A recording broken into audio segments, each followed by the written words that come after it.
हिमाचल में आम जनता का जीना मुश्किल, सभी शहरों में पानी महंगा करने जा रही सरकार। शिमला के लोगों पर बढ़ा दिया टैक्स का बोझ, प्रॉपर्टी टैक्स भी बढ़ा और अब पानी का दाम भी। एक साल में 500 करोड़ बढ़ गया शिमला नगर निगम का बजट, जबकि कमाई सिर्फ 143 करोड़ है।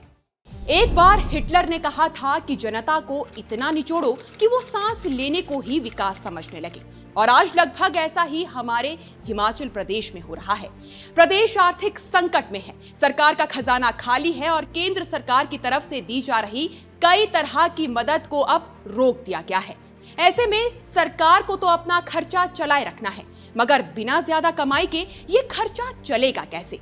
तो इसका जवाब है कि आम जनता की जेब से पैसा निकालकर खर्चा चलाया जाएगा। जैसा कि हमने आपको पहले ही बताया था, आरडीजी के हटने का सबसे ज्यादा असर हिमाचल के आम आदमी पर ही पड़ने वाला है, और अब बिल्कुल ऐसा ही हो रहा है।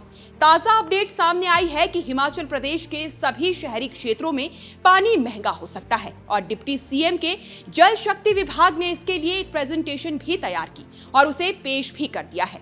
इसके अलावा प्रदेश की राजधानी शिमला में रहने वाली आबादी पर भी महंगाई का बड़ा बम फूटा है। अभी बीते कल ही शिमला एमसी का बजट पेश हुआ है, जिसमें सुविधाओं के साथ जनता पर टैक्स का बोझ बढ़ाया गया है।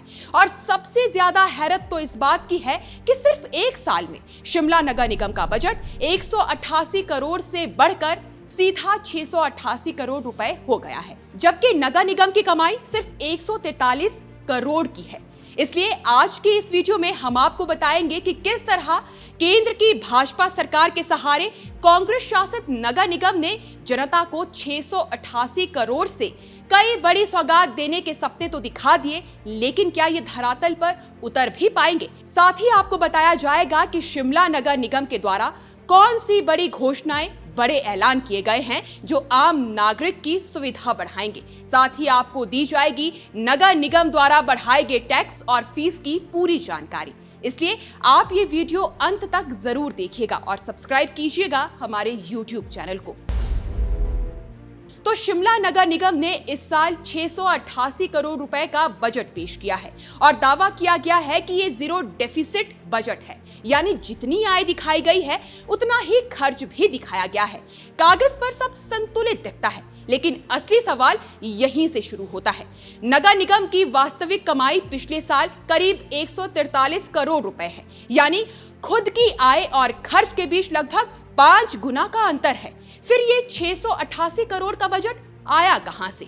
दरअसल बजट का बड़ा हिस्सा लोन, बॉन्ड, केंद्र सरकार की योजनाएं, अर्बन चैलेंज फंड और एडीबी यानी एशियन डेवलपमेंट बैंक के आने वाले पैसों पर आधारित है। मतलब सीधी भाषा में अभी पैसा आया नहीं है, लेकिन खर्च की योजना पहले ही बना दी गई है। निगम ने 200 करोड़ रुपए बॉन्ड से जुटाने की योजना बनाई है ताकि शहर में फ्लैट बनाकर बेचे जा सके, यानी अब नगर निगम रियल एस्टेट कारोबारी की तरह भी काम करेगा।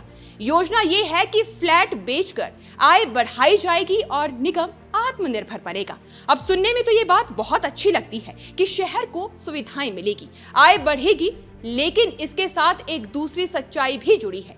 सुविधाएं आएगी पर पहले जनता पैसे देगी। बजट में कोई नया टैक्स नहीं बताया गया है, लेकिन कई पुराने शुल्क बढ़ा दिए गए हैं। अप्रैल से प्रॉपर्टी टैक्स बढ़ेगा, अनुमान है 6 से 8% तक की बढ़ोतरी होगी। लगभग 32,500 मकान मालिक सीधे प्रभावित होंगे। इसके अलावा कूड़ा शुल्क में करीब 10% बढ़ोतरी और पानी के बिल में करीब 8% वृद्धि का प्रस्ताव है। यानी घर, पानी और सफाई, जीवन की 3 बुनियादी जरूरतें तीनों महंगी होने जा रही है। अब इसे राज्य स्तर पर चल रहे पानी महंगा करने की तैयारी से जोड़कर देखिए। प्रदेश सरकार शहरी क्षेत्रों में पानी के दाम बढ़ाने का विचार कर रही है। कारण बताया जा रहा है कि बढ़ती लागत, रखरखाव खर्च और जल सेवाओं की गुणवत्ता। साथ ही केंद्र की एक शर्त भी सामने आई है कि जल जीवन मिशन का शेष बजट चाहिए तो मुफ्त पानी की व्यवस्था खत्म करनी होगी और कम से कम मासिक शुल्क लिया जाएगा। यानी आने वाले समय में शहरों में पानी बिल हर घर की अनिवार्य मासिक लागत बनने जा रहा है। अब वापस आते हैं नगर निगम के वादों पर। बजट में कई बड़ी घोषणाएं की गई हैं। तारा देवी में 66 करोड़ का वर्ल्ड क्लास वेलनेस सेंटर, 14 नए खेल मैदान, 17 नई पार्किंग, 25 नई सड़कों का निर्माण, समुदाय भवन, शौचालय, पैदल मार्ग, डंपिंग साइट और 90 करोड़ रुपए नालों के सुधार पर खर्च करने की योजना। रिज और मॉल रोड पर महिलाओं के लिए बेबी फीडिंग रूम बनाए जाएंगे। सार्वजनिक शौचालय में सैनिटरी नैपकिन मशीनें लगाई जाएगी। 26 जगहों पर फूड वैन दिए जाएंगे ताकि युवाओं और महिलाओं को रोजगार मिल सके। कोर एरिया में ई कार चलेंगे। कचरा उठाने के लिए इलेक्ट्रिक वाहन खरीदे जाएंगे। शहर में सीसीटीवी कैमरे लगाए जाएंगे और कचरे से बिजली बनाने के लिए बायोमिथेनेशन प्लांट भी लगाया जाएगा। कागज में देखें तो ये एक ड्रीम सिटी प्लान जैसा लगता है, लेकिन यही दूसरा सवाल उठता है, क्या ये सब वास्तव में पूरा होगा? क्योंकि नगर निगम की खुद की आय कम है और कई परियोजनाएं पूरी तरह बाहरी फंड पर निर्भर है। सब्जी मंडी परिसर, वेलनेस सेंटर, गरीबों के आवास, ये सभी केंद्र या वित्तीय संस्थाओं की मदद पर आधारित है। अगर पैसा समय पर नहीं आया तो परियोजनाएं भी अटक सकती है और ऐसा पहले भी होता रहा है। योजनाएं घोषित होती हैं, बोर्ड लग जाते हैं, लेकिन काम वर्षों तक अधूरा पड़ा रहता है।